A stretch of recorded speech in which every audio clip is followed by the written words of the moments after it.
Hi everyone, this is Andrea from Andy's Corner. I'm so glad that you joined me today. So today we continue our story with Jacob. And remember, he's on the run away from his family, okay? He's running because Esau wants to kill him, because he stole Esau's blessing. So here we are, chapter 29 of Genesis.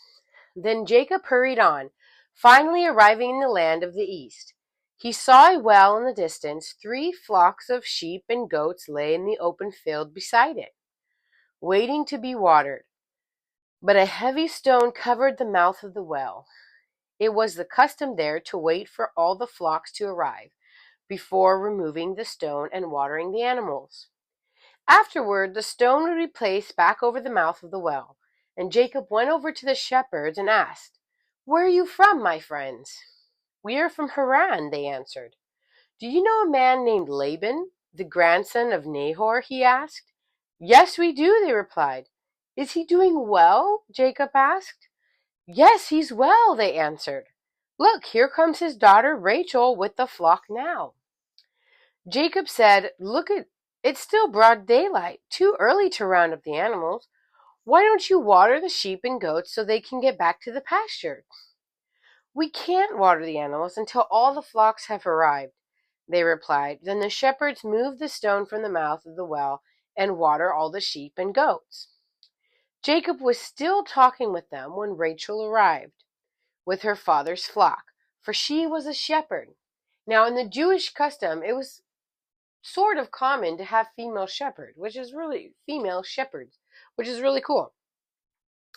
And because Rachel was his cousin, the daughter of Laban, his mother's brother, and because the sheep and goats belonged to his uncle Laban, Jacob went over to the well and moved the stone from its mouth and watered his uncle's flock. Then Jacob kissed Rachel and he wept aloud. He explained to Rachel that he was her cousin on her father's side, the son of her aunt Rebekah. So Rachel quickly ran and told her father Laban. As soon as Laban heard that his nephew Jacob had arrived, he ran out to meet him. He embraced and kissed him and brought him home. When Jacob had told him his story, Laban explained, "You really are my own flesh and blood."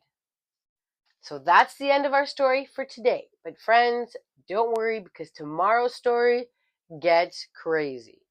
So, what's something that sticks out to you? Something maybe about God's character. For me, I thought it was really cool that even though Jacob had to flee his home and his father and mother and even his brother, who I'm sure he loved, that God still provided a family-like situation for him. It was like his family. It was his family. It was his extended family. And I feel like that's so great. What a blessing to Jacob that even though he had to run for his life and run from all his comfort and what he knew, he still could run into the arms of his family. And sometimes, friends, church people can feel like that. If we have a family in a church community, we can run into their arms sometimes as though they are family. And I don't know about you, but sometimes we're not physically with our own family, but God still provides people in your life that love you, that pray for you, and encourage you. So be encouraged today. If you feel alone, even maybe with your family, or you're separated from your family, ask and pray that God will provide someone to feel like home for you. Provide somebody that can feel like a community for you. And I promise he will. Our Father loves to give good gifts. Okay? So stay tuned for our next episode, and I hope you enjoyed that one. All right, bye.